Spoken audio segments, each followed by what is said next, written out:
Hello everyone, today in this video I'm going to tell you about some notations of probability for just two events, that is for event A and event B.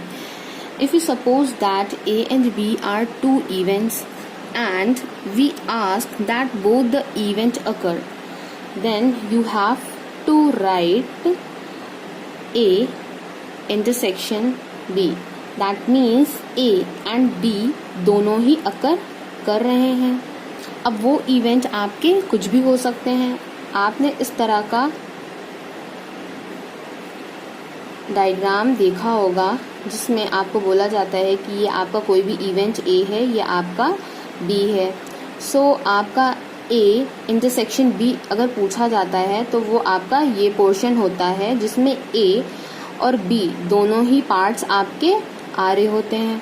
तो यहाँ से अगर आपको किसी भी question में बोला जाता है if both the events A and B occur, then आप इस तरह से उसको लेके चलेंगे और अगर उसकी प्रोबेबिलिटी बोली है तो यहाँ पे आप प्रोबेबिलिटी का साइन लेके उसको फाइंड आउट कर लेंगे।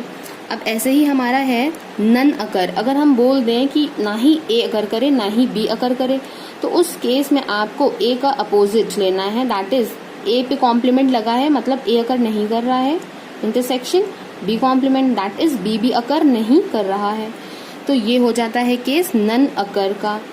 अब थर्ड है हमारा ओनली ए अकर। अगर कोई ऐसे सिचुएशन हो जिसमें बोला जाए कि find the probability that only event A occur, तो उस केस में आप लेंगे A intersection B complement. B complement इसलिए ए अकर कर रहा है, बी को अकर नहीं कराना है।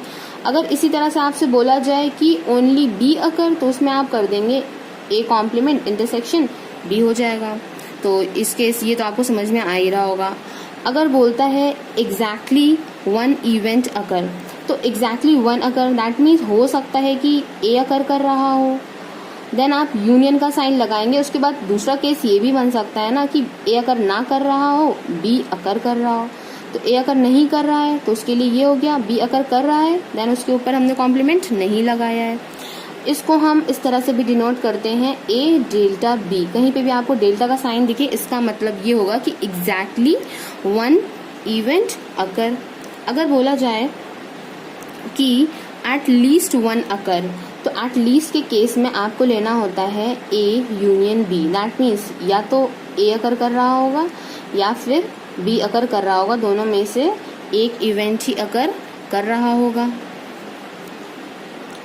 देन इसके बाद आता है आपका at most one occur. At most का मतलब आपको पता है कि ज्यादा से ज्यादा एक ही इवेंट अकर करे। तो देखिए ज्यादा से ज्यादा के केस में है, हो सकता है पहले में ए अकर कर रहा हो, ये इवेंट हो, देन हो सकता है ए अकर नहीं कर रहा हो और बी अकर कर रहा हो, या ये भी हो सकता है एट मोस्ट के केस में हो सकता है कि कोई भी अकर ना कर रहा हो। तो उस केस में हम लोग लिख देते हैं A complement intersection B complement.